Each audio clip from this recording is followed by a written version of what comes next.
स्वागत है जी आप सभी का। जसमीत भाटिया जी हमारे साथ मौजूद हैं, लैंडमार्क इमिग्रेशन के चीफ हैं।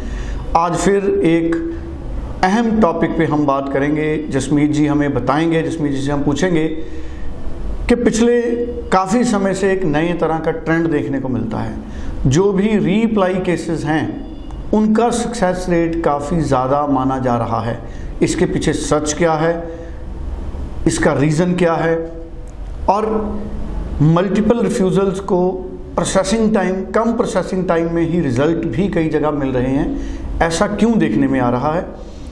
और इसके साथ साथ क्या जनवरी और मई इनटेक के लिए जो स्टूडेंट रिफ्यूज़ हैं ऑलरेडी, अगर किसी ने रीअप्लाई करना है तो किस तरह की ऑप्शंस अवेलेबल हैं।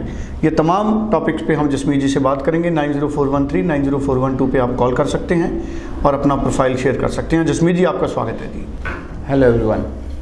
जसमीत जी, कनाडा में रीअप्लाई करने के बाद जो सक्सेस रेट है वो काफ़ी ज़्यादा देखने को मिल रहा है। इसके पीछे कारण क्या है, तमाम पहलू एक बार ज़रा बताएं। सो फर्स्ट टाइम जब हम अप्लाई करते हैं तो कई बार ऐसा हो जाता है कि हम काफ़ी सारे बच्चे मेरे पास भी आते हैं, रोज़ प्राइवेट कॉलेज में अप्लाई कर दिया और कोर्स सही नहीं लिया, कॉलेज सही नहीं लिया, लोकेशन सही नहीं ली। तो हम कई बार फर्स्ट टाइम जब अप्लाई करते हैं तो हम पहली बात तो ओवर कॉन्फिडेंट होते हैं, और दूसरा रीज़न ये भी हो जाता है कि कई बार हम जब फर्स्ट टाइम अप्लाई करते हैं तो हम एम्बेसी में भी रश बहुत ज़्यादा है, उसके कारण भी कई अच्छी प्रोफाइल को भी रिफ्यूज़ल आ जाती है। तो जब हम सेकेंड टाइम रीअप्लाई करते हैं तो वी आर मोर कॉशियस। हम अपने फॉर्म्स भी 10 बार पढ़ेंगे, हम अपनी SOP भी 10 बार पढ़ेंगे, हम अपना कोर्स भी 10 बार पढ़ेंगे, और कोर्स में कंटेंट क्या है, वो रिलेटेड हैं कि नहीं है, वो भी वेरीफाई करेंगे। कंसल्टेंट भी बहुत ध्यान से चूज़ करेंगे, चाहे पहली बार हमने किसी को भी हायर कर लिया हो, बट सेकेंड टाइम जब हम कोई कंसल्टेंट हायर करेंगे तो हम बहुत ध्यान से हायर करेंगे कि हाँ जी ये कंसल्टेंट सर्टिफाइड होना चाहिए, इसके पास सारी क्वालिटीज़ होनी चाहिए। सो ये जब सब सारा कुछ हम वेरीफाई कर लेते हैं इतना कुछ, तो ऑब्वियसली जो वीज़ा सक्सेस रेट है वो बढ़िया रहेगा ही रहेगा। सो स्टूडेंट्स मेरी यही, इसलिए फिर एक रीज़न और भी हो सकता है, जब फर्स्ट टाइम एम्बेसी में जब हम अप्लाई करते हैं तो फर्स्ट टाइम वो कंप्यूटर ही आपकी रिफ्यूज़ल दे देता हो, या वीज़ा ऑफिसर भी जल्दी में रिफ्यूज़ल दे देता हो। बट जब सेकेंड टाइम आप रीअप्लाई करते हैं और इतने सारे चेंजेस ला के और फाइल को बहुत अच्छी तरह पढ़ के रीअप्लाई करते हैं तो वीज़ा चांसेस ऑटोमेटिकली इंक्रीज़ हो जाते हैं। सो इसीलिए रीअप्लाई केसेस में जो वीज़ा इस टाइम आ रहे हैं उनकी गिनती बहुत ज़्यादा है। रीअप्लाई में उनकी गिनती काफ़ी ज़्यादा है। जिसमें जी पिछले दिनों में कितने रिफ्यूज़ल्स के बाद आप लोगों ने सक्सेस को अचीव किया है, कितने मल्टीपल रिफ्यूज़ल्स वाले केसेस कैसे कैसे थे? सो इस टाइम पे कल मैंने एक वीज़ा हैंड ओवर दिया है, वो फर्स्ट टाइम CDI कॉलेज से रिफ्यूज़ था, सेकेंड टाइम कनाडा कॉलेज से रिफ्यूज़ था, थर्ड टाइम कोई और प्राइवेट कॉलेज से रिफ्यूज़ था पैकेज सिस्टम में, फोर्थ टाइम वो हमारे पास आया, 3.5 साल ख़राब कर चुका था लड़का, और फोर्थ टाइम हमने उसका गवर्नमेंट कॉलेज में जब केस प्रोसीड किया तो उसका वीज़ा आ गया। सो अल्गोंकिन कॉलेज का उसका वीज़ा आ गया बच्चे का।